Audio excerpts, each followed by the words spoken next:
네, 여러분 안녕하세요. 손쓰는 지구학입니다. 오늘은 지난 9월 27일에 발표한 2028년도 통합과학 예시문항 12문제 같이 풀어보도록 하겠습니다. 자, 우선 예시문항 1은 기본량과 단위와 관련된 내용이었습니다. 자, 그러면 이 기본량이란 게 뭔지 잠깐만 파악하고 가보도록 하겠습니다. 자, 기본량은 기본적인 양을 의미합니다. 자, 기본량은 기본적인 양인데 어떤 기본적인 양? 그렇죠. 자연 현상을 설명하기 위한 기본적인 양을 의미합니다. 자, 그랬을 때 이 기본량에는 예를 들면 전류가 있고요. 그리고 길이 이런 것들이 모두 자연 현상을 설명하기 위한 도구가 된다라는 거죠. 그래서 그런 것들을 기본량이라고 부르고 이 기본량을 수치화한 거, 숫자로 표현한 것을 단위라고 부릅니다. 자, 그래서 기본량을 수치화했다고 생각하면 되겠어요. 자, 그랬을 때 이 기본량을 토대로 유도되는 것들이 있습니다. 그래서 기본량을 토대로 파생되거나 유도된 양을 유도량이라고 부릅니다. 자, 그래서 예시를 한번 드려볼게요. 기본량의 대표적인 예가요, 길이라고 하는 기본량이 있죠. 길이를 통해서 자연현상 설명할 수 있죠. 그리고 길이의 단위는요, 우리 미터라는 거 알고 있습니다. 근데 길이 단위 미터로부터 우리는 넓이라는 단위를 유도할 수 있고요. 자, 넓이는 미터의 제곱이죠. 그리고 부피라는 단위도 유도할 수 있습니다. 부피는 미터의 세제곱이죠. 자, 이 넓이나 부피나 모두 기본 단위가 뭐예요? 미터라는 거죠. 그래서 이 넓이나 부피나 모두 이 길이라고 하는 기본 양에서부터 출발해서 파생, 유도되었다라고 보면 되겠습니다. 그래서 이 기본량과 유도량을 여러분들이 잘 구분해서 학습을 해주시면 좋을 것 같아요. 자, 그랬을 때 이 기본량에는요, 크게 7가지 기본량이 있습니다. 이 7가지도 여러분들이 숙지하면 좋겠죠? 그래서 기본량 7가지는 뭐가 있냐면요, 우선은 시간이 있습니다. 자, 시간이 있고요. 그리고 길이. 자, 그리고 전류. 그리고 질량.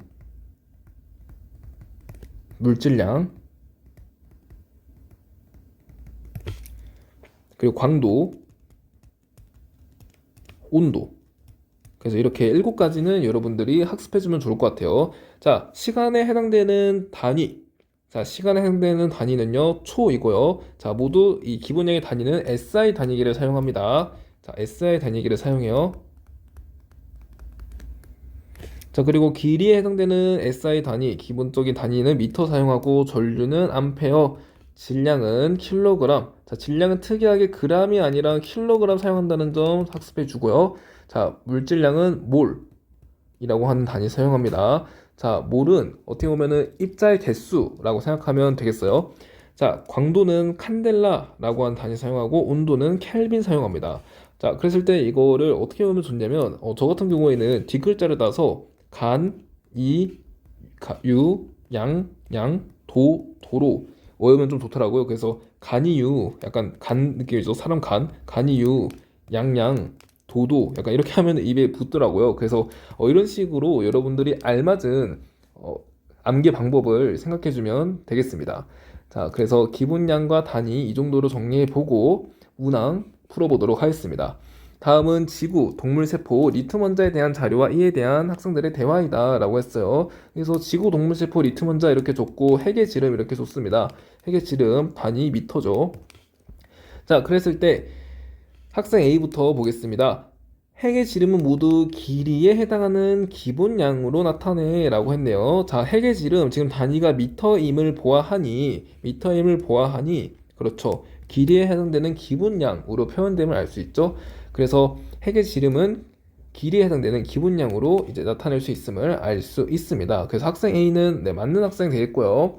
자, 학생 B, XYZ라고 했는데, 자, 지구의 핵, 대따 크죠? X 엄청 크고요. 그리고 Y는요, 동물세포 핵의 반지름입니다. 자, 그랬을 때 여기 있는 핵의 지름은 매우 작죠? 지구 안에 동물이라는 게 있고, 동물 안에 세포라는 게 있으니까, 당연히 X가 더 크겠죠? 자, 그리고 원자가 있습니다.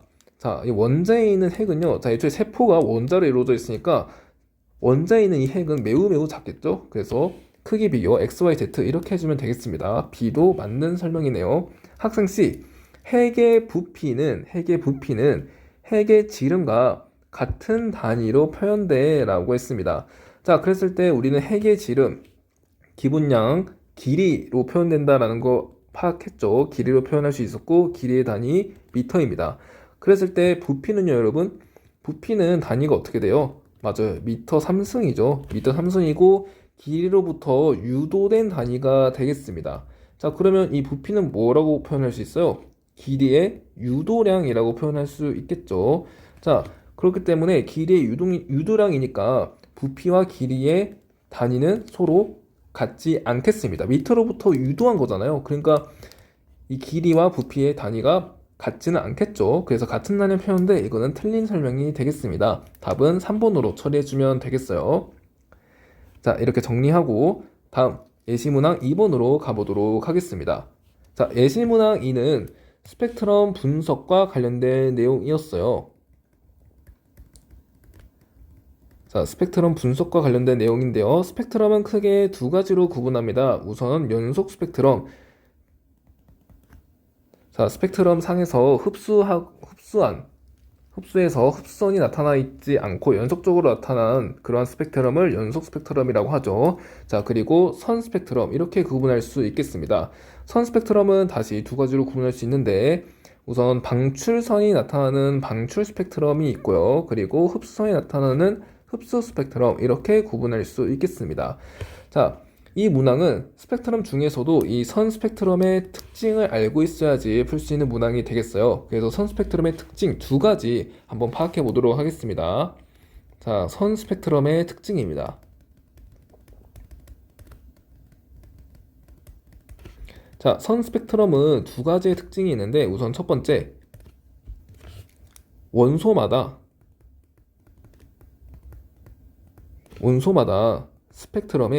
원소마다 선 스펙트럼의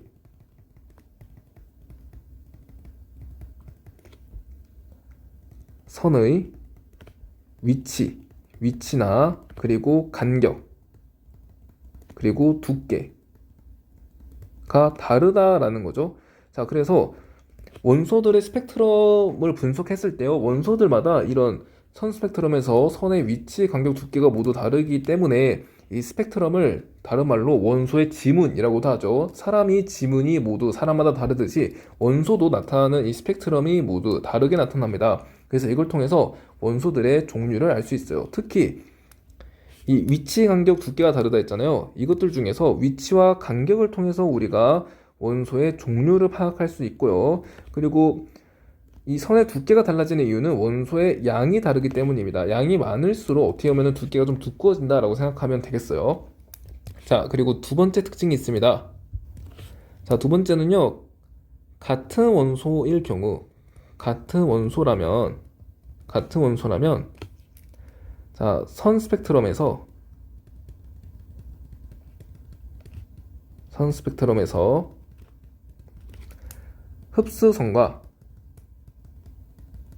흡수선과 방출선의 위치가 서로 같습니다.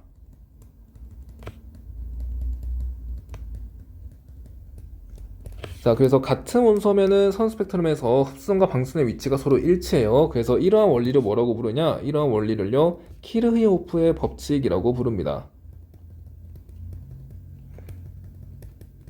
키르히호프가 이 법칙을 찾아냈다고 해서 키르히호프의 법칙이라고 불러요. 자, 이 키르히호프의 법칙은 역도 성립합니다. 그래서 선 스펙트럼을 분석했는데 흡수선과 방출선, 두 원소의 흡수선과 방출선이 서로 일치하더라라는 말이 되겠죠. 서로 이렇게 일치한다면 이 두 원소는 같은 원소임을 우리가 파악할 수 있습니다. 그래서 이 원리를 이용해서 어떠한 미지의 별에 어떤 원소들이 포함되어 있는지 파악할 수도 있습니다. 자, 그래서 이 선 스펙트럼 특징 두 가지 가지고 문제 풀어보도록 할게요. 그림 가는 고온의 기체 방전관에서 관찰한 수소, 헬륨, 탄소의 스펙트럼이라고 했습니다. 자, 고온의 기체 방전관에서 관찰했대요. 그러면 고온의 기체가 방출하여 나타난 스펙트럼이 나타나겠죠? 자, 고온의 기체가 방출해서 방출선이 나타나는 스펙트럼이 있습니다. 그런 스펙트럼 뭐라 했죠? 맞습니다. 방출 스펙트럼이라고 했죠. 자, 따라서 이 세 가지는요, 무슨 스펙트럼이에요? 맞아요. 방출 스펙트럼이 되겠고요. 자, 그리고 나는 뭐래요? 별 S의 흡수 스펙트럼을 나타낸 것이다 라고 했어요. 이 얘는요, 별 S의 흡수 스펙트럼이에요. 자, 가와나에서 관측한 스펙트럼의 파장 영역은 동일하다라고 했고요. 자, 그랬을 때 바로 선지 보도록 하겠습니다. 기억, 가의 수소 스펙트럼에서는 방출선이 나타난다. 그렇죠. 방출 스펙트럼에서는요, 방출선이 나타나게 됩니다. 기억 맞는 선지 되겠고요. 니은 볼게요. S에는 탄소가 헬륨보다 풍부하게 포함되어 있다. 자, 이거 뭘 이용해요? 그렇죠. 키르이호프의 법칙 이용해야죠. 자, 키르이호프의 법칙을 이용해서 별 S에 포함된 원소들을 우리가 추정할 수 있습니다. 어떻게요? 방출선과 흡수선의 위치가 동일하면 두 개의 원소는 서로 동일하다라는 거죠. 자, 그러면 수소 내려보겠습니다. 수소 이렇게 내려보니까 그렇죠. 별 S에도 수소에 있는 이 방출선과 별 S에 있는 흡수선의 위치가 동일하죠. 자, 그랬을 때 서로 두께가 달라요. 이 두께는 왜 다른 거라고 했어요? 두께는 맞아요. 양 때문에 다른 거예요. 자, 그리고 또 내려보면은 일치하고 또 내려보면 일치하고 또 내려보면 일치하죠. 자, 이걸 통해서 별 S에는 수소가 포함되어 있구나 라는 것을 우리가 파악할 수 있고, 자, 헬륨도 보겠습니다. 헬륨도 내려보니까 일치, 자, 얘도 내려보니까 일치, 두 개 다 일치하고, 또 내려보니까 일치, 두 개 일치하고, 일치 다 일치하죠. 그렇기 때문에 이 별 S에는 헬륨도 포함되어 있구나. 자, 탄소 볼까요? 탄소는요, 일치하지 않고, 얘도 거의 일치하지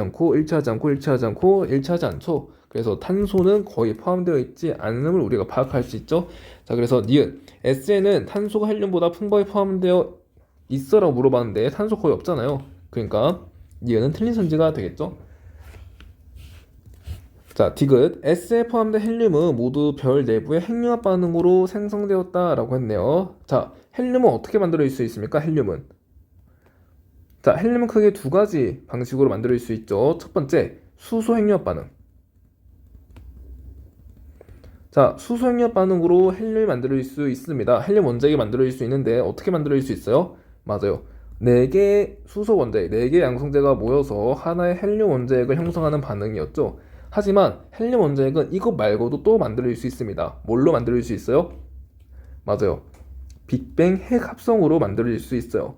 자, 우리 빅뱅 약 3분 후에는 빅뱅 핵합성, 빅뱅 약 3분 후에는요, 양성자와 중성자들이 모이게 되면서 헬륨 원자핵을 형성하게 되었는데, 이처럼 자, 양성자 2개와 그리고 중성자 2개가 융합되어서 하나의 헬륨 원자핵을 형성하는 이 과정을요, 빅뱅 핵합성이라고 부릅니다. 그래서 수소핵융합 반응이랑 빅뱅 합성 모두 헬륨 원자핵을 만들 수 있다라는 건 똑같은데 뭐만 달라요?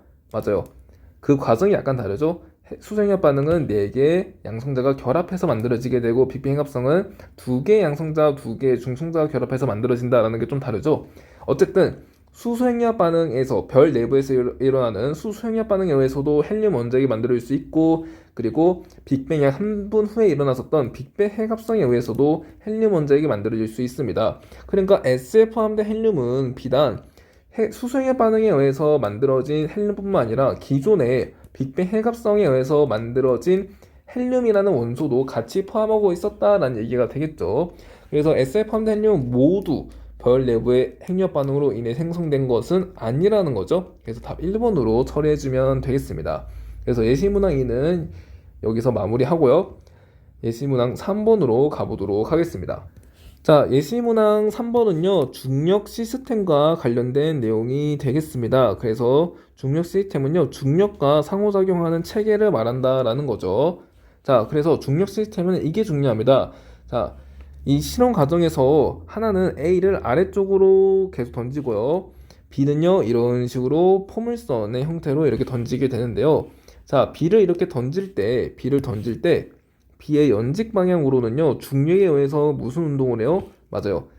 등가속도 직선 운동을 합니다. 중력의 영향을 받아서 힘을 계속 받으니까 가속 운동하겠죠. 그래서 등가속도 직선 운동하게 되고요. 자, 그리고 이렇게 수평 방향으로는 무슨 운동을 하게 돼요? 그렇죠. 던진 속도는 계속 일정하게 유지되니까 등속 직선 운동을 하게 됩니다. 그래서 이 수평 방향으로는 등속 직선 운동한다라는 거 기억해 주고요. 자, 그리고 마찬가지로 여기 A가 지금 A는 곧장 이렇게 연진 아래로 떨어졌잖아요. 그래서 이때 A는 무슨 운동해요? 그렇죠. 이때도 등가속도 직선 운동한다라는 거 파악해주면 되겠죠. 자, 이 정도로 분석하고 실험 과정 보도록 하겠습니다. 그림과 같이 쇠구슬 발사장치와 모든종을 설치하고 독일한 쇠구슬 A와 B 준비한대요. 그리고 쇠구슬 발사장치를 이용해서 A는 가만히 이렇게 떨어뜨리고요. B는요 수평 방향으로 이렇게 발생한대요. 그럼 포물선 궤적을 이루면서 이렇게 떨어지겠죠. 그리고 A와 B 운동을 촬영한다고 합니다. 운동 분석 프로그램을 이용해서 A, B의 시간에 따른 연직 방향과 수평 방향 운동을 연직 방향과 수평 방향 운동을 그래프로 각각 나타내는데 연직 방향은 무슨 운동한다? 연직 방향은 그렇죠. 등가 속도 직선 운동한다. 수평 방향 운동은요. 등속 직선 운동한다. 라고 파악해주면 되겠고요. 자, 1, 2, 3은 다의 결과 중 일부를 나타낸 건데 1번 같은 경우에는 지금 이동거리 시간 그래프가 이렇게 되니까 속도가 어떻게 된다라는 겁니까? 자, 속도는 어떻게 보면은 이 이동거리 시간 그래프에서의 이 기울기를 의미하죠. 기울기가 점점 어떻게 되고 있어요? 커지고 있죠? 기울기가 커지고 있네. 아, 속도가 증가하는구나. 그러니까 1번은 뭐예요? 등가 속도 직선 운동을 나타낸 그래프가 되겠고요. 자, 2번 그림은 속도가 일정하게 유지됩니다. 그러니까 뭐예요? 등속 직선 운동을 나타낸다라는 게 되겠고, 자, 3번 그림은 뭐예요? 속도가 일정하게 계속 증가하죠. 그러니까 무슨 운동 그래프? 얘도 등가 속도 직선 운동 그래프라고 해석해주면 되겠습니다. 자, 이 정도로 분석하고 선지 보도록 할게요. 기억. A의 연직 방향 운동의 이동 거리를 나타낸 그래프는 1이다.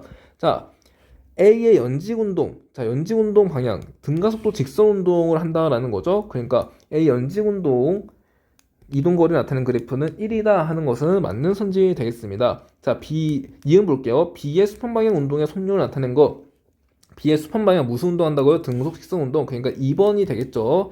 자, 그래서 속력을 나타내는 그래프는 2이다 라는 거 맞는 선지 되겠고요. 디귿, B의 연직 방향 운동.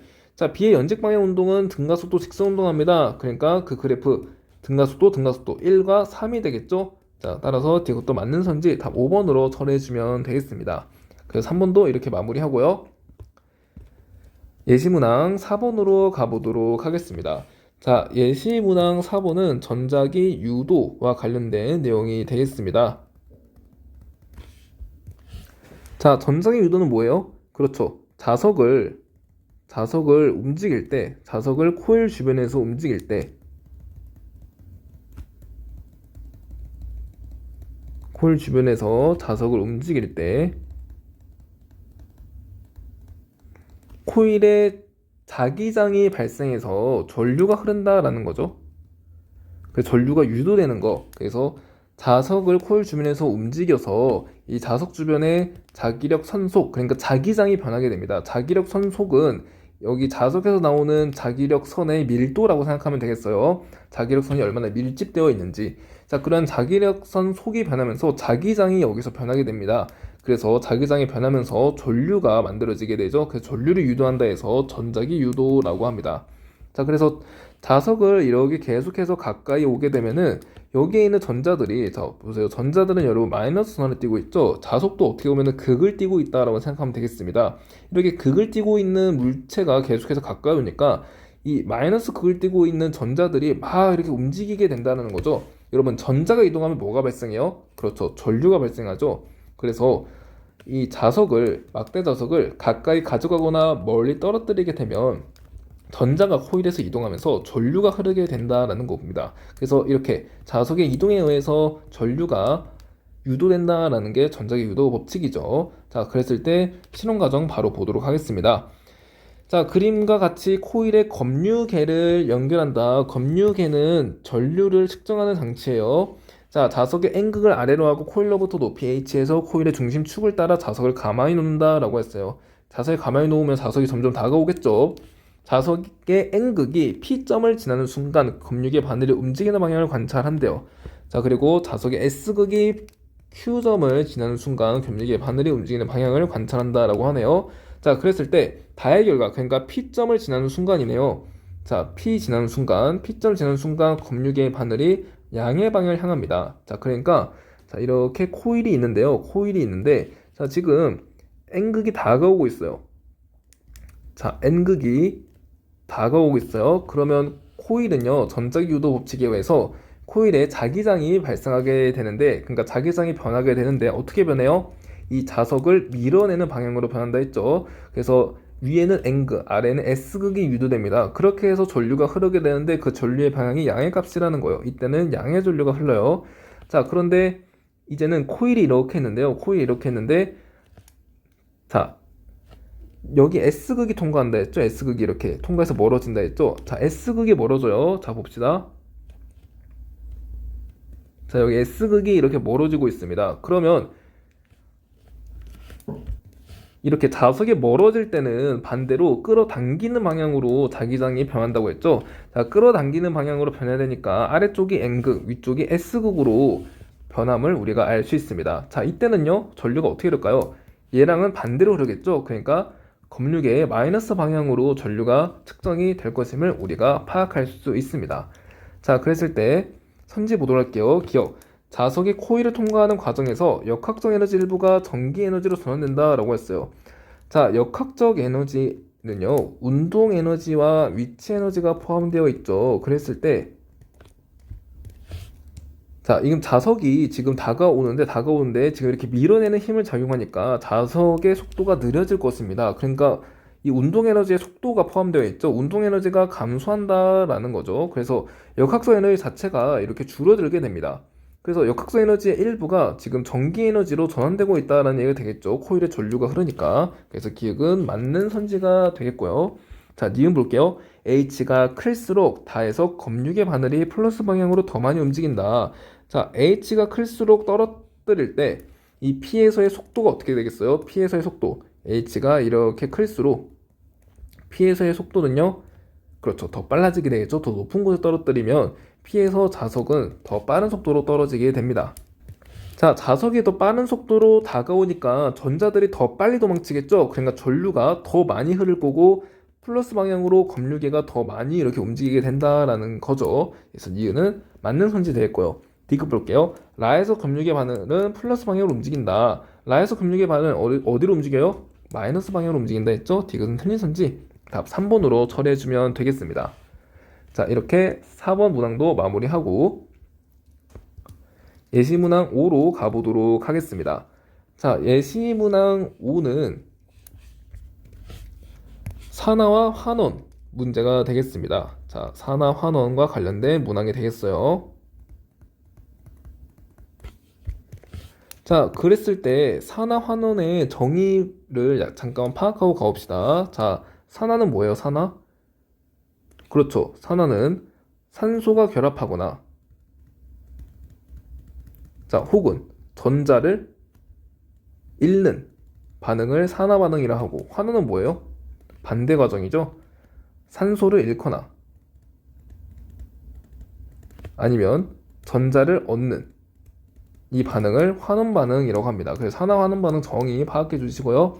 자, 다음 학생회가 수행한 탐구 활동이래요. 그랬을 때 가설을 설정하는 거죠. 지구 및 생명 현상에서 산화 환원 반응이 일어나면 어떤 현상이 일어나는데 그걸 찾으라는 거네요. 자, 탐구 과정, 산화 환원과 관련된 지구 및 생명 현상 가에서 다에서 일어나는 산화 환원 반응의 화학 반응식, 그리고 이 반응이 일어날 때 주위로 열을 흡수 또는 방출하는지 조사한다고 합니다.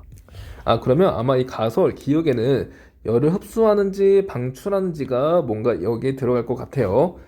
자, 그랬을 때 결과 바로 보겠습니다. 가 같은 경우에는 지금 철의 산화 반응이죠. 자, 지금 철 같은 경우에는 철과 산소가 결합해서 산화철이 되었습니다. 우선은 철의 입장에서 산소가 결합했기 때문에 철의 입장에서는 산화 반응이 진행이 되었고요. 자, 특히 이렇게 결합했을 때, 자, 철 같은 경우에는 3의 양이온이 되었고, 그리고 산소 같은 경우에는 이가의 음이온이 되어서 서로 이온 결합한 거 아니에요? 그쵸? 그러면 처음에 중성 원자에서 이렇게 양이온이 되었으니 전자가 어떻게 됐더라? 전자가 잃어버린 거죠. 전자를 잃었으니까 철을 산화시켰다라고 보면 되겠습니다. 철이 산화돼요. 자, 그리고 나 같은 경우에도 산소가 이렇게 왔다 갔다 하니까 산화 환원 반응이 일어나겠고, 다도 지금 산소가 이렇게 결합했죠. 산화 환원 반응이 일어남을 알 수 있습니다. 자, 이 정도로 파악하고 선지 바로 보도록 할게요. 자, 기억, 주위로 열을 방출한다는 기억에 해당한다. 자, 여러분, 나아 과정 볼게요. 나아 과정은 자 지금 어떻게 보면은 저분자에서 그러니까 분자가 좀 단순한 구조에서 좀 복잡한 구조로 저분자에서 고분자로 가는 과정 아니에요? 그렇죠. 저분자에서 고분자로 변하는 과정이 되겠습니다. 자, 저분자에서 고분자로 변하는 과정이 우리가 뭐라고 하나요? 맞아요. 동하작용이라고 하죠. 자, 동하작용이 일어날 때는 열을 어떻게 합니까? 열을. 맞습니다. 열을 흡수합니다. 그러니까 흡열 반응이 일어납니다. 자, 따라서 자, 이렇게 거대한 고분자를 만들기 위해서는 힘이 필요하다라는 거죠. 열이 필요해요. 그래서 흡열 반응이 일어나요. 그러니까 열의 출입이 모두 방출인다라는 건 아니죠. 그래서 주위로 열을 방출한다는 기억에 해당되는 것은 아닐 겁니다. 여기 예외가 있죠. 자, 니은 볼게요. 가해 반응에서 철은 전자를 잃는다. 자, 가해 반응 볼게요. 철은 산화되기 때문에 지금 이렇게 전자를 잃고 삼가의 양이온이 되었습니다. 그러니까 철은 전자를 잃는다라는 거 알 수 있죠. 자, 다해 반응에서 자, HB 이거 헤모글로빈이죠. 헤모글로빈은 산화된다라고 했어요. 자, 우선은 헤모글로빈이 이렇게 산소와 결합하니까 헤모글로빈은 산화된다라고도 볼 수 있고, 자, 그리고 전제 이동으로 설명한다면, 자, 여기서 헤모글로빈이 결합했는데 산소는 음이온을 어떻게 보면 띈다라는 걸 알 수 있고, 그러면 음이온과 결합해야 되니까 이 헤모글로빈은 양이온을 지금 띄고 있으면 알 수 있죠. 자, 그래서 음이온과 양이온이 서로 이렇게 결합합니다. 자, 그랬을 때 전자가 어떻게 돼요? 전자가 지금 중성에서 이렇게 이가의 양이온이 되었으니 전자가 빠져나간 거죠. 전자를 잃으니까 뭐예요? 맞아요. 산화됐다라고 표현할 수 있겠습니다. 그래서 다해 반응에서 헤모글로빈은 산화된다. 네, 이거는 맞는 선지가 되겠죠. 네, 그래서 답은 5번으로 처리해주면 되겠습니다. 자, 다음으로 6번, 예시문항 6번으로 가보도록 하겠습니다. 자, 예시문항 6번이 아마 이 12문항 중에서 가장 난도가 높은 문항이지 않을까 생각이 듭니다. 자, 우선 예시문항 6번은요, 산염기와 관련된 문항이 되겠어요. 자, 그랬을 때 문제 바로 보도록 하겠습니다. 다음은 중화반응 실험이다 라고 했어요. 자, 중화반응이라 함은 산과 염기가 혼합돼서 무엇을 방출하는 반응? 그렇죠. 물을 방출하는 반응을 중화반응이라고 하죠. 자, 실험 과정 볼게요. 자, HCl 수용액, 그러니까 염산이죠. 염산과 그리고 수산화 나트륨 수용액을 각각 50ml씩 준비한다. 가에서 준비한 두 가지 수용액의 부피를 표와 같이 달리하여 혼합한 용액 1에서 3을 만들고 각 혼합 용액의 최고 온도를 측정한다 라고 하네요. 자, 보통 이렇게 산과 염기를 혼합했을 때는요, 열이 발생하죠. 그래서 발열 반응이 일어나기 때문에 열이 발생합니다. 그래서 온도가 계속해서 올라가는데 그럴 때 최고 온도를 측정한다고 해요. 자, 그랬을 때 이 최고 온도가 뭐와 관련되어 있는지 우리가 살펴봐야죠. 최고 온도는 뭐와 관련되어 있어요? 맞아요. 생성된 산염기 반응에서 생성된 물의 양, 중화 반응에서 생성된 물의 양과 관련되어 있습니다. 물의 양이 많을수록 최고 온도가 높다라는 겁니다. 자, 그리고 다 과정은 1에서 3의 BTB 용액, BTB 용액을 2에서 3방울 넣은 후 혼합 용액의 색을 관찰한다라고 해요. 자, BTB 용액은 지시약이죠. 지시약인데 산염기를 따질 수 있는 지시약입니다. 그래서 산성일 때, 중성일 때, 염기성일 때 BTB 용액의 색 우리 파악할 수 있어야 되겠죠? 자, BTB. 자, 어떻게 학습하면 돼요? 맞아요. 노초파라고 학습하면 돼요. 그래서 산일 때는 노란색을 띠고요. 중성일 때는 초록색을 띠고요. 염기성일 때는 파란색을 띈다라는 거 기억하고 있어야 됩니다. 자, 그랬을 때 자료를 보니까 뭐 1, 2, 3 이렇게 있고 TLT 이렇게 있고 혼합 용액이 색 파란색을 띠네요. 아, 파란색을 띈다. BTB 용액이 파란색을 떠요. 그럼 뭐예요? 맞아요. 염기성이 알 수 있겠죠? 아, 그러면은 2번 용액의 액성은 염기구나 라는 거 파악할 수 있고 염기니까 여기에 뭐가 있겠네? 그렇죠. 수산화 이온이 있겠네. 그리고 수소 이온은 없겠네 라고 파악할 수 있겠습니다. 자, 그랬을 때 우선은 이 X와 Y 그리고 이 이온 모형의 세모와 네모, 세모와 동그라미 네모가 무엇인지 한번 파악을 해 봐야 될 것 같아요. 자, 그랬을 때 세모 개수가 지금 2개이고요. 동그라미 개수가 2개이고 네모 개수가 지금 4개인데 자, 지금 염기의 액성인 이온 모형에서는요, 뭐가 포함되어 있어요? 그렇죠. 알자 이온이 포함되어 있고요. 그러니까 반응에 참여하는 예를 들면 수소와 수산화 이온과 같은 이 알자 이온이 포함되어 있고요. 그리고 구경꾼 이온이 포함되어 있죠. 구경꾼 이온이라 하면은 반응에 참여하지 않아서 양이 일정하게 유지됩니다. 알자 이온은 반응에 참여하니까 양이 일정하게 유지되지 않아요. 양이 변해요. 자, 근데 이 알자 이온은 뭐가 있어요? 지금 염기니까 수산화 이온만 있다라는 거죠. 알자 이온에 수산화 이온만 지금 포함되어 있고 그리고 구경꾼 이온에는 뭐가 있다라는 거예요? 구경꾼 이온에는 맞아요. 나머지 이 나트륨과 염소 있다라는 거죠. 구경꾼 이온에는 나트륨과 염소 있습니다. 자, 좀 잘 적어볼게요. 자, 이렇게 있다라는 거죠. 자, 그랬을 때 이 알자 이온의 개수가 지금 이 네모일 수도 있죠. 알자 이온의 개수가 4개일 수도 있죠. 그래서 이거를 4m이라고 적어보겠습니다. 자, 만약에 알자 이온의 개수가 4m일 경우가 있을 거고요. 그리고 알자 이온의 개수가 2m일 경우가 있겠죠. 왜냐하면 알자 이온이 이 동그라미 혹은 세모일 수도 있잖아요. 그래서 알자 이온이 4m일 경우, 2m일 경우를 한번 이거의 경우의 수에 따라서 한번 분석을 해보도록 하겠습니다. 자, 일단은 2번 용에 가보도록 할게요. 2번 용에 좀 분석해 볼게요.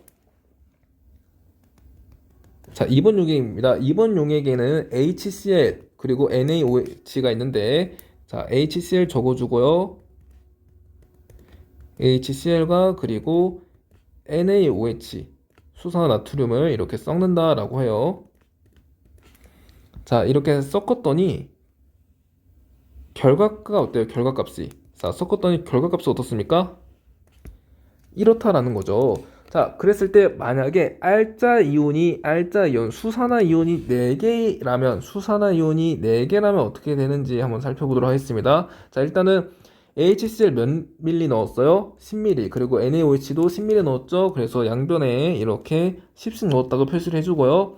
자, 지금 수산화 이온이 4m 이렇게 남았습니다. 4m 남았고, 만약에 4m 이렇게 남았다 한다면, 남은 이제 구경꾼 이온이 개수가 2m이라는 거죠. 그래서 염소 이온 2m, 나트륨 이온 2m인데, 지금 구경꾼 이온은요, 반응했을 때 양이 변하지 않는다 했어요. 그래서 반응 전, 이게 반응 전입니다, 여러분. 이 반응 전이 이쪽 부분이고, 반응 후가 결과가 이쪽 부분이에요. 자, 반응 전에 나트륨 이온이 2m이 있었다라는 거죠. 그랬을 때 수산화 이온 몇 개 있었다라는 거예요. 1대 1씩 결합하니까 수산화 이온도 2m 있어야 됩니다. 아니, 근데 반응을 해서 수산화 이온이 오히려 증가했어요. 자, 여러분, 반응을 했는데 수산화 이온이 소모되겠지. 증가할 수 있을까요? 증가할 수가 없겠죠. 자, 그렇기 때문에 알자 이온이 4m인 건 아니구나. 그래서 이 알자 이온은 개수가 몇 개? 2m이라는 것을 알 수 있죠. 그럼 나머지 이 구경꾼 이온이 4m 아니면 2m이라는 겁니다. 개수가. 이해 가나요? 자, 그래서 알자 이온이 우리는 2m 있다는 거 알았어요. 자, 그럼 다시 지우고 알자 이온, 수산화 이온 2m이라는 숫자가 있고요. 자, 그리고 2m이라는 숫자가 있는데 자, 만약에 나트륨 이온이 2m이라고 해봅시다. 그러면은 반응 전도 2m이 되겠고요. 수산화 이온 2m이 되겠죠. 근데 변화량이 지금 없죠. 수산화 이온은 변해야죠. 왜냐하면 수소 이온과 반응을 할 거니까. 근데 변화량이 없으니까 이건 말이 안 됩니다. 그래서 나트륨 이온은 4m이라는 것을 알 수 있죠. 자, 그러면 자연스럽게 염소 이온은 2m이라는 것을 알 수 있습니다. 자, 이해 가나요? 자, 그러면 나트륨의 4m이니까 그리고 나트륨 이온은 구경꾼 이온이니까 반응 전에도 이렇게 4m이라는 양이 있었을 거고요. 그리고 반응 전에 수산화 이온은 4m이라는 양이 있었겠죠. 자, 염소 이온이 2m이니까 반응 전에 염소 이온 개수 2m이고요. 수소 이온 개수 2m이라는 거죠. 자, 그래서 이 수소 이온과 수산화 이온이 서로 반응해서 몇 개의 물을 만들어내요? 그렇죠. 수산화 이온이 4개, 수소 이온이 2개가 있고 보통 물의 양은요, 이렇게 알자 이온 중에 양이 적은 알자 이온의 수와 같죠? 그래서 2m개의 물이 만들어집니다. 2m개의 물이 만들어져요.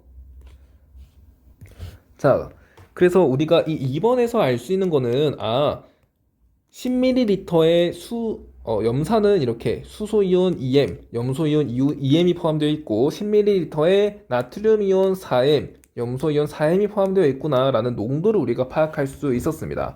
자, 그럼 이걸 토대로 1번 용액도 한번 가보도록 할게요. 1번 용액입니다. 1번 용액도 마찬가지로 자, 수소이온, 염소이온 있고요. 그리고 나트륨이온, 수산화이온. 자, 이거를 모두 섞습니다. 얼마만큼 섞어요? 1번은요, 15대 5만큼 섞죠.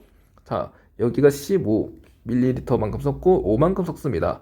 자, 그랬을 때, 자, 10ml당 2m이에요. 그러면은 15ml면은 몇 개 있다는 거예요? 1.5배죠. 지금 1.5배니까 2m도 1.5배 해야죠. 그럼 몇이에요?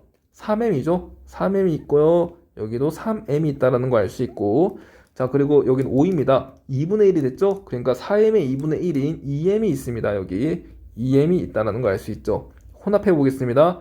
그러면은 수소이온과 수산화이온은 혼합돼서 물이 되니까 자, 얼마만큼 남아요? 3 빼기 2가 1이죠? 1만큼 남고 수소이온이 1만큼 남고 그리고 자, 염소이온 그대로 구경권 이온이니까 내려오고 나트륨이온 구경권 이온이니까 반응 안 하고 내려오고 수산화이온 0개가 되겠죠. 그리고 만들어진 물의 양은 뭐 어떻게 된다고요? 만들어진 물의 양은요, 그렇죠, 알짜 이온 중에 적은 개수의 이온의 개수를 따라간다 했죠. 그래서 만들어진 물의 양 2m이 되겠습니다. 자, 이렇게 생각할 수 있겠고요. 자, 그랬을 때 지금 수산의 이온 0개고 수소 이온이 지금 m개입니다. 그렇기 때문에 수소 이온이 포함되어 있으니까 이 용액의 액성은 뭐예요? 맞아요. 산성이라는 걸 알 수 있죠. 1번은 산성이구나 라는 거 바로 파악할 수 있고, 자, 모든 이온 수가 12N이라고 합니다. 자, 그러니까 지금 m 더하기 3m 더하기 2m이 얼마라는 거예요? 맞아요. 12n이라는 거예요. 그러니까 이거 다 더하면 6m인데 6m이 12n이라는 거죠. 그러니까 m은 2n이었구나를 우리가 파악할 수 있습니다. 그래서 얘네들을 모두 고쳐쓸 수 있어요. 어떻게 해요? 2를 모두 곱하면 되겠죠? m은 2n이니까. 자, n에 관련된 식으로 모두 고쳐 써보겠습니다. 그럼 얘 8n 되고 얘는 뭐가 돼요? 4n 되죠. 자, 얘도 4n 되고요. 얘도 4n이었다라는 거고 얘는 8n이 되겠습니다. 물은 4n 생성된 거죠. 얘도 마찬가지로 6n으로 바꾸고 4n으로 다 바꿔보겠습니다. 자, 그리고 얘는 2n이 되고 얘는 6n이 되고 얘는 4n이 되죠. 얘도 4n이 된다는 거 우리가 파악할 수 있겠습니다. 자, 그랬을 때 마지막으로 3번도 같이 보도록 할게요. 자, 3번은 이제 쉽죠. 3번은 똑같이 HCl 그리고 NaOH를 합쳤는데 자, 몇 미리만큼 합쳤어요? 5대 15만큼 합쳤죠? 자, 5대 15입니다.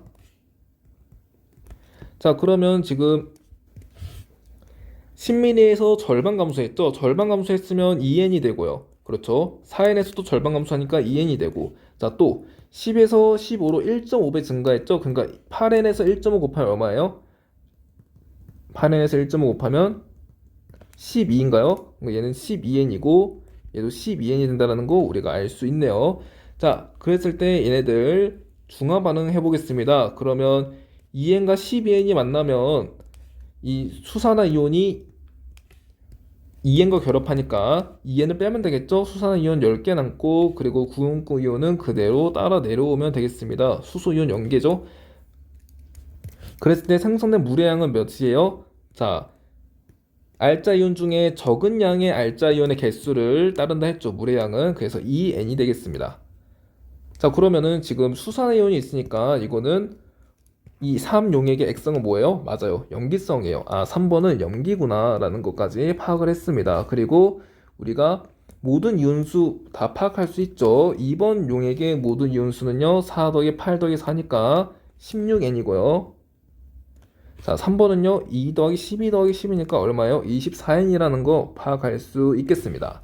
자, 여기까지 하고 선지 보도록 하겠습니다. 기억 볼게요. 파란색은 기억에 해당한다. 자, 1번 용액의 액성이 산성입니다. 그러면 BTB 용액을 섞으면 산성은 노란색을 띈다 했죠? 그러니까 기억은 노란색이 되니까 파란색은 아니죠. 기억은 틀린 선지 되겠고요. 자, 니은 볼게요. T1은 T보다 크다. 자, 최고 온도는 뭐와 관련돼 있다 했어요? 최고 온도는 생성된 물의 양과 관련돼 있어요. 자, 그러면 물의 양이 누가 더 많은지 볼게요. 1번과 3번 비교해야 됩니다. 자, 1번과 3번 비교하는데 물의 양이 1번은요 4N 형성되고 3번은 2N 형성되죠? 그러니까 1에서 생성된 물의 양이 더 많으니까 1번이 온도가 더 높다라는 거죠. T1이 T2보다는 크다라는 걸 알 수 있습니다. 이은 맞는 선지가 되어 있고요. 자, 디귿 x 더하기 y는 40n이다. 이거 그냥 더해주면 되죠. 16n 더하기 24n 더하면 맞아요. 40n이 되죠. 디귿 맞는 선지 답 5번으로 처리해주면 되겠습니다. 네, 그래서 여기까지 예시문항 6번 마무리하도록 하고요. 자, 다음 7번 문항 가보도록 하겠습니다. 자, 7번 문항은 온실 효과와 관련된 문항이었습니다. 자, 그랬을 때 바로 읽어볼게요. 다음은 이산화탄소가 지구온난화에 미치는 영향을 알아보기 위한 탐구활동이래요. 자, 이산화탄소는 온실기체에 해당돼서 온실효과를 유발하고 지구온난화도 유발하죠. 자, 탐구과정 부피가 500ml로 동일한 페트병 A와 B를 준비하여 20도씨의 물을 각각 250ml씩 채운다라고 했고요. 자, 다음 과정 물과 반응하면 이산화탄소가 발생하는 고체 조각 2개를 비에만 넣은 후, 자, 이산화탄소를 비에만 넣었어요. 그러니까 여기에 이산화탄소가 포함되어 있다라는 얘기가 되겠죠. 자, 그리고 무선 통신 온도계를 끼운 고음하기로 A와 B의 입구를 막는다. 빛의 세기가 일정한 백열정 등을 설치하고 전도로부터 2cm 떨어진 곳에 A와 B를 나란히 놓고요. 근거리 무선 통신 온도계를 스마트키 연결, 전도를 켜고 A와 B에서 나타나는 온도를 1분 간격으로 10분 동안 측정한다고 합니다. 그리고 페트병 내 온도 변화를 기억과 니은 그래프로 나타내는데요. 자, 그러면 온실기체가 있는 곳이 없는 곳보다는 당연히 온도가 더 높겠죠. 그래서 온도가 더 빠르게 올라가는 기억이 이산탄소가 있는 B가 되겠고요. 자, 니은이요 A가 된다는 거 파악할 수 있습니다. 자, 그리고 결론 대기 중 이산탄소량이 많을수록 이산탄소는 온실기체이기 때문에 온실효과는 그렇죠 강화된다라고 생각하면 되겠죠.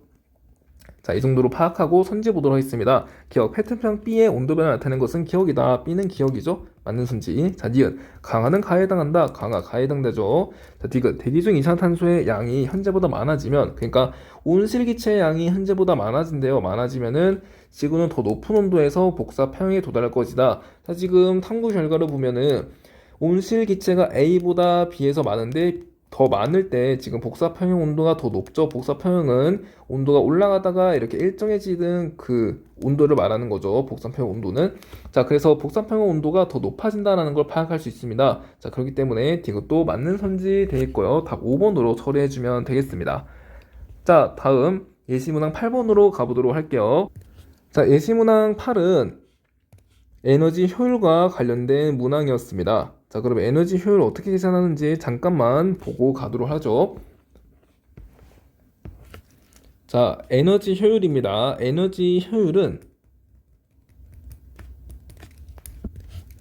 공급한 에너지양에 대해서 얼마만큼 썼는지죠. 공급한 에너지양 그리고 유용하게 사용한 에너지 양으로 구할 수 있겠습니다. 그럼 얘는 뭐와 같냐? 사용한 에너지 양은 어떻게 보면 공급한 에너지 양에서 잃어버린 에너지 양을 뺀 값이 사용한 에너지 양이 되겠죠. 자, 잃은 에너지 양.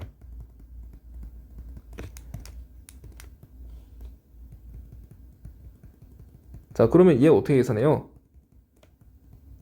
얘는요 1에서 빼기 공급한 에너지 양분의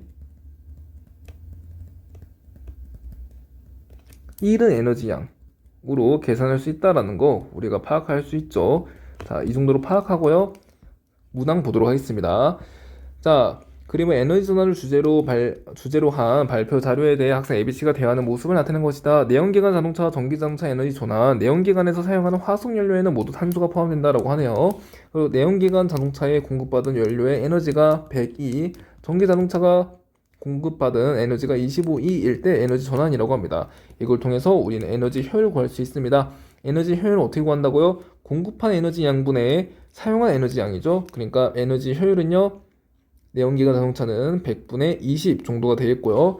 전기자동차는 공급한 에너지 25인데 사용한 게 16이죠. 25분의 16. 그러니까 100분의 얼마예요? 100분의 64인가요? 이 정도의 효율을 자랑한다고 보면 되겠습니다. 효율이 전기자동차가 더 높네요. 자, 선지 볼게요. 학생 A, 기억이 연소하는 과정에서 기억이 뭐죠? 내연기관에 사용하는 화석연료, 화석연료에 탄소 포함되어 있대요. 그래서 탄소가 연소하는 과정에서 온실기체가 발생해 라고 했네요. 자, 탄소에 예를 들면 산소가 결합해서 산화환원 반응이 일어나서 일산화탄소 만들어지고 여기에 또 산소 결합해서 CO2 만들어지죠. 그래서 이산화탄소라고 하는 온실기체가 발생하기 때문에 학생 A는 맞는 학생이 되겠고요. 자, B도 볼게요. 공급받은 에너지를 주행에 사용하는 에너지로 전환하는 과정에서의 에너지 효율은 내연기관 자동차가 전기 자동차보다 커. 자, 에너지 효율 누가 더 높았어요? 전기 자동차가 더 컸던 거 아니에요? 그쵸? 그러니까 내연기관 자동차가 전기 자동차보다 커라는 말은 틀렸죠. 자, C 볼게요. 같은 양의 에너지를 공급받았을 때 버려지는 열 에너지가 많을수록, 그러니까 이거죠. 잃은 에너지 양이 많을수록 어떻게 되더라? 잃은 에너지가 많을수록 얘 자체가 커지니까 이 값은요, 빼는 값이 커지죠? 그러니까 이 값은 감소한다라는 거 우리가 알 수 있죠. 에너지 효율은 낮아져. 맞는 학생이 되겠습니다. 답 3번으로 처리해주면 되겠어요. 자, 예시문항 9번입니다. 자, 예시문항 9번은 어떻게 보면은 효소와 관련된 문항이라고 보면 되겠습니다. 자, 효소는 예를 들면은 생명체 내에서 화학 반응을 도와주는 아이를 효소라고 하죠. 그랬을 때 화학 반응을 돕는다라는 말은 화학 반응이 일어나기 위한 최소한의 에너지, 그러니까 활성화 에너지인데요. 활성화 에너지를 낮춰주는 작용을 하는 게 바로 효소입니다. 그거 기억하고 문항 보도록 하겠습니다. 자, 다음은 어떤 학생이 작성한 과산화수소 활용 실험 보고서이다 라고 하네요. 과산화수소는 H2O2입니다. 자, 가설 1. 감자즙에는 과산화수소 분해 반응을 촉진하는 효소가 있을 것이다 라고 합니다. 자, 과산화수소, 그러니까 H2O2를 분해 반응 촉진하는 효소가 바로 뭐냐면요. 카탈레이스예요, 카탈레이스. 카탈레이스는 주로 우리 간에 포함되어 있는데, 간에 포함된 효소인데, 이 H2O2가 우리 몸에서는 약간 독성에 작용을 합니다. 독성이요, 독성. 그래서 이 독성을 주로 간이 분해하죠. 그래서 이 H2O2라는 독성을 분해하는 효소가 바로 카탈레이스라고 하는 효소입니다. 자, 이거 파악해 주고요. 가설 2. 과산화수소수는 산성을 띨 것이다. 이거는 산성, 염기성, 액성을 비교하는 실험이네요. 자, 그랬을 때 이거 굳이 읽지 않고요. 이것만 보도록 하겠습니다. 자, A와 B에서는 과산화수소수, 증류수, 그리고 과산화수소수와 감자즙을 넣었는데요. 이거는 지금 감자즙에 카탈레이스 있냐 없냐로 지금 변이를 세운 거죠. 그러니까 A와 B는 어떻게 보면 가설 1을 검증하기 위한 실험이라고 보면 되겠습니다. 자, C와 D 보면은 BTB용이 넣었죠. BTB용이 왜 넣어요? 지시약이잖아요. 산성, 염기성 등 액성을 비교하기 위한 용액이죠. 그러니까 BTB 용액을 넣었다는 것 자체가 산성, 염기성인지 판단하려고 가설 2를 검증하기 위한 실험임을 우리가 파악할 수 있습니다. 자, 그랬을 때 실험 결과 이렇게 나왔고요. 바로 선지 보도록 하겠습니다. 자, A 뭐예요? 과산화수소 분해 반응 촉진의 효소 카탈레이스. 카탈레이스는 과산화수소 분해 반응의 활성화 에너지를 낮춘다.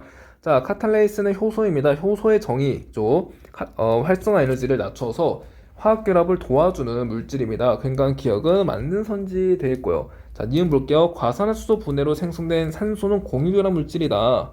자, H2O2가 있는데요. H2O2가 있는데 두 개의 H2O2가 있는데 카탈레이스와 결합합니다. 카탈레이스의 작용에 의해서 자, 두 개의 물 그리고 하나의 산소로 분해가 돼요. 이때 만들어진 산소는 공유결합 물질에 해당되죠. 자, 비금속 원소와 비금속 원소가 이렇게 결합하니까 공유결합 물질에 해당될 것입니다. 그러니까 니은은 맞는 선지. D급 볼게요. C와 D에서의 실험 결과를 비교하여 가설 2를 검증할 수 있다. 자, C와 D의 실험 결과를 비교해서 가설 2 검증할 수 있죠. D급도 맞는 선지. 답 5번으로 처리해주면 되겠습니다. 자, 다음 10번으로 가보도록 할게요. 다음은 어떤 항생제 내성에 관한 자료이다 라고 했는데요. 자, 이 문항은요, 자연 선택과 관련된 문항이 되겠습니다. 다른 말로 적자 생존이라고도 하죠. 자, 그래서 생물의 진화 과정이라고 보면 되겠어요. 자, 그랬을 때 문항 보도록 하겠습니다. 항성제 내성 세균은 항생제에 노출되었을 때 생존 가능성이 높고 항생제 감수성 세균은 항생제에 노출되었을 때 죽을 가능성이 높다라고 했습니다. 그랬을 때 항생제 내성 세균이랑 그리고 항생제 감수성 세균이를 같이 있다라는 거예요. 이렇게 같이 있을 수 있는 이유는요. 원래는 이렇게 항생제 감수성 세균이 많았단 말이에요. 그런데 돌연변이에 의해서 항생제 내성 세균이 만들어졌다라는 말입니다. 얘는요, 돌연변이라고 하는 진화 과정에 의해서 항생제 내성 세균이 만들어질 수 있었다라는 얘기가 되겠죠. 자, 그런데 이제 항생제 X에 대한 내성은 돌연변이에 의해 생기고 다음 세대로 유전된다라고 해요. 자, 여기 나와 있다라는 거죠. 그래서 자, X가 없는 조건에서 X 내성 세균과 X 감수성 세균의 증식 속도는 동일하대요. 그리고 그림은 X 처리 여부에 따라 X 내성 세균과 X 감수성 세균의 비율이 변하는 과정을 나타낸 것이다 라고 했습니다. 자, 이렇게 있는데 여기에다가 X를 처리한대요. 항생제를 처리하면 이제 항생제 감수성 세균은 내성이 없으니까 죽겠죠. 그래서 한 마리밖에 안 남고 이렇게 X 내성 세균이 남게 됩니다. 그러니까 처음에는 X 내성 세균, 돌연변이에 의해서 만들어진 X 내성 세균은 이렇게 매우 적었는데 X를 처리하니까 X 감수성 세균은 모두 죽고 이렇게 X 내성 세균만이 적자 생존했다라는 얘기가 되겠죠. 그러니까 나는요 자연 선택되었다라는 말이 되겠습니다. 자, 그리고 X를 처리 안 해도 지금 보세요. 증식 속도가 동일하기 때문에 얘네들이 이렇게 증식을 해서 결국에는 X 내성 세균이 훨씬 많아지더라. X 내성 세균이 훨씬 많아지더라라는 것을 우리가 파악할 수 있습니다. 자, 그랬을 때 선제 보도록 할게요. 자, 어쨌든 이 과정에 의해서 진화가 일어난다. 그 집단의 변화가 나타난다라는 거죠. 자, 기억선지 X에 노출되지 않은 세균 집단에서 X 내성 세균은 발생할 수 없다. 아니요, 이거 뭘로 인해서 발생할 수 있어요? 돌연변이에 의해서 발생할 수 있다라고 했죠. 그러니까 기억선지는 틀린 선지가 되겠습니다. 자, 니은 볼게요. 가나 과정에서 세균의 형질에 따른 자연 선택의 원리가 적용된다. 자, 가나 과정에서 이제 X를 처리할 때 X 내성 세균만 살아남죠. 그러니까 X 내성 세균이 자연 선택된 거죠. 그래서 자연 선택의 원리가 적용된다. 맞는 선지 되겠습니다. 디귿. X 내성 세균의 비율은 가에서가 다에서보다 높다. 자, X 내성 세균의 비율은요, 지금 여기서는 이제 X 내성 세균만이 남아서 계속해서 번식을 하게 되겠죠. 그래서 가에서가 다에서보다는, 자, 다시 가에서보다 다에서, 그쵸, 가에서보다 다에서 더 높다라는 거 우리가 알 수 있죠. 그래서 답 4번으로 처리해주면 되겠습니다. 자, 다음 11번으로 가보도록 할게요. 다음은 생명체의 단백질과 유전 정보에 대한 자료이다. A와 B는 단백질과 DNA를 순서 없이 나타내는 것이다 라고 했습니다. 자, 이 문항은 생명 시스템에서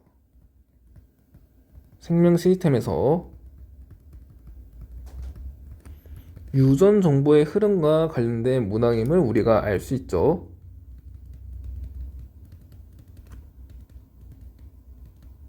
자, 그랬을 때 유전 정보의 흐름 어떻게 일어나나요? 자, 우선 이 DNA에 있는 이 한 가닥의 유전 정보를 이 RNA에 담아 옮겨서 가져옵니다. 그 과정을 뭐라 해요? 그렇죠. 전사라고 하죠. 전사라고 하고요. 자, 그렇게 해서 형성된 RNA를 통해서 RNA에 있는 유전 정보를 통해서 단백질을 이렇게 합성할 수 있습니다. 아미노산이 이렇게 옮겨지면서 단백질을 형성할 수 있어요. 그러니까 얘네들이 각각의 아미노산이 되겠고 이 아미노산이 펩타이드 결합해서 단백질이 이렇게 만들어진다라는 거죠. 자, 그래서 어쨌든 이 유전 정보를 통해서 이 유전 정보에 맞는 아미노산을 가지고 와야 됩니다. 자, 그래서 유전 정보에 맞는 아미노산을 가지고 와서 펩타이드 결합을 통해 단백질을 생산하는 이 과정을 뭐라 해요? 맞아요. 번역이라고 하죠. 전사 번역 활동이 세포 내에서 일어난다라고 보면 되겠고요. 자, 그래서 설명문 읽어보면 A 합성에 이용되는 아미노산은 약 20종류이다 라고 했어요.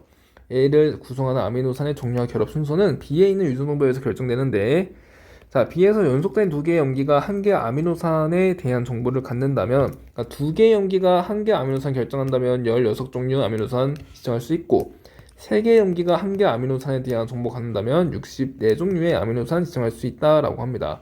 당연하죠. 왜냐하면 연속된 염기, 그러니까 B에 B의 염기가 뭐가 있어요?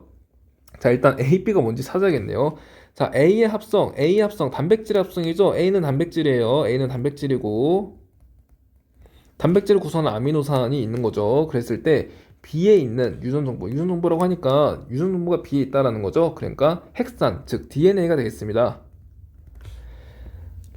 자, DNA에서는 연속된 두 개 염기가 만약에 한 개 아미노산에 대한 정보를 갖는다면은, 자, DNA는 염기가 총 몇 개죠? 몇 종류죠? 그렇죠. 네 종류가 있죠. 그러니까 네 종류의 염기가 이제 두 개로 조합해가지고 한 개 아미노산을 지정한다면 4 곱하기 4의 경우의 수를 만들 수 있으니까 16종류 아미노산 지정할 수 있고요. 그리고 연속된 3개의 염기가 한 개 아미노산 지정한다면, 자, 4 곱하기 4에서 64개 아미노산을 지정할 수 있다라는 말이 되겠습니다. 그랬을 때 실제로 우리는 64종류 아미노산이 있으니까 3개의 염기가 한 개의 아미노산에 대한 정보를 갖는다라는 것을 알 수 있죠. 자, 그래서 선지 보도록 하겠습니다. 자, 기억. A는 효소의 구성 성분이다. 자, A는 단백질입니다. 그랬을 때 효소의 정이 단백질로 이루어져 있죠. 그러니까 A는 효소의 구성 성분이다. 이거 맞는 선지 되겠습니다. 자, 니은 볼게요. B를 구성하는 단위체는 4종류이다. 자, B 같은 경우에는 DNA죠. DNA는 단위체가 뭐예요? 그렇죠. 뉴클레오타이드입니다. 단위체가 뉴클레오타이드인데 뉴클레오타이드가 4종류의 뉴클레오타이드가 있다라는 거죠.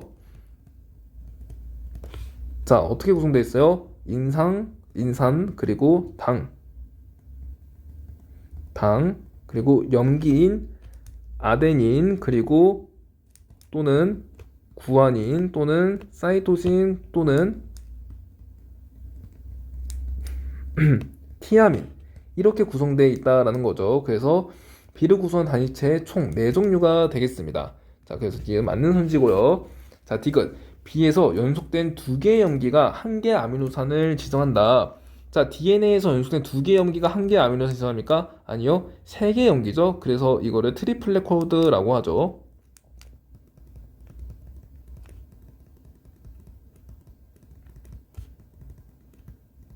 자, 그래서 3개의 염기가 한 개의 아미노산을 지정해서 총 64종류의 아미노산을 지정할 수 있습니다. 그러니까 디귿은 틀린 선지 답 3번으로 처리해주면 되겠어요. 자, 마지막 12번 문항으로 가보도록 하겠습니다. 다음은 디지털 센서를 활용하여 실시간 기상 데이터를 측정하는 탐구 활동이다 라고 했네요. 자, 탐구 과정 결과 볼게요. 어느 날 오후 교실 내 기온기압, 절대습도 이 실점을 측정하는 디지털 센서를 설치한다. 디지털 센서와 스마트 기기를 근거리 무선 통신으로 연결한 후 스마트 기기가 기상 데이터를 3초 간격으로 수신하도록 설정한다 라고 하네요.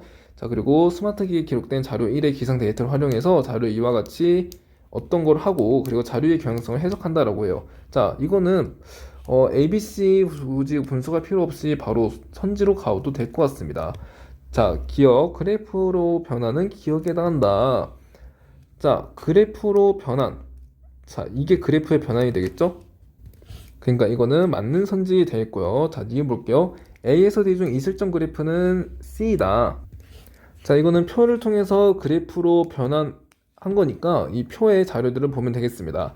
자, 이슬점 같은 경우에는 지금 1번에서 12.8로 출발합니다. 그러면 12.8인 곳을 찾으면 되겠죠? 그래 봤더니 C는요, 지금 11.5보다 작으니까 C는 이슬점이 아니고, A, B도 전부 다 지금 얼토당토 않은 숫자들이 있으니까 A, B도 모두 아니면 알 수 있고, D를 보면은 13보다 약간 작네요. 그러니까 D가 바로 이슬점 자료임을 우리가 파악할 수 있습니다. 자, 그랬을 때 니은은 틀린 선지죠? 자, 그리고 상승은 니은에 해당한다 라고 했는데, 자, 공기 중 단위 부피랑 수증기랑 절대 습도가 많을수록 이 시점 대체로 어떠한다 라고 했는데, 자, 절대 습도는 뭘까요? 지금 1번이 11.2니까 여기가 해당되겠죠? 그래서 C가 절대 습도인데요. 그래프를 보아하니 절대 습도와 예실점이 대체로 그래프 개형이 비슷하게 나타남을 알 수 있으니까, 수증기량이 많을수록 이 시점은 대체로 상승하겠구나 라는 것을 우리가 파악할 수 있겠습니다. 그 D가 맞는 선지 답 3번으로 처리해주면 되겠습니다. 네, 그래서 여기까지 2028학년도 통합과학 수능 예시 문항들을 살펴보았는데요. 전반적으로 실험 탐구 문항이나 학생 대화형 문항이 많았다라는 것을 알 수 있었습니다. 그래서 물론 2028학년도가 되어 봐야 알겠지만 시험지 전체적인 폼이 지금의 한국사 시험지와 비슷하게 가지 않을까 생각이 들어요. 따라서 2028학년도에 수능을 치르시는 분들은 이러한 예시문항의 성격을 잘 파악해서 익숙해지는 것이 좀 중요할 거라고 생각을 합니다. 저도 앞으로 이러한 2028학년도 수능을 대비해서 통합과학과 관련된 영상을 틈틈이 업로드할 예정이고, 그때마다 여러분들과 통합과학에 대한 여러 얘기들을 나누어서 많은 정보가 공유되면 좋겠습니다. 그럼 이 영상이 2028 수능을 치르시는 분들 혹은 통합과학을 공부하시는 분들께 도움이 되었으면 좋겠고, 모두 영상 시청하시느라 고생 많으셨습니다.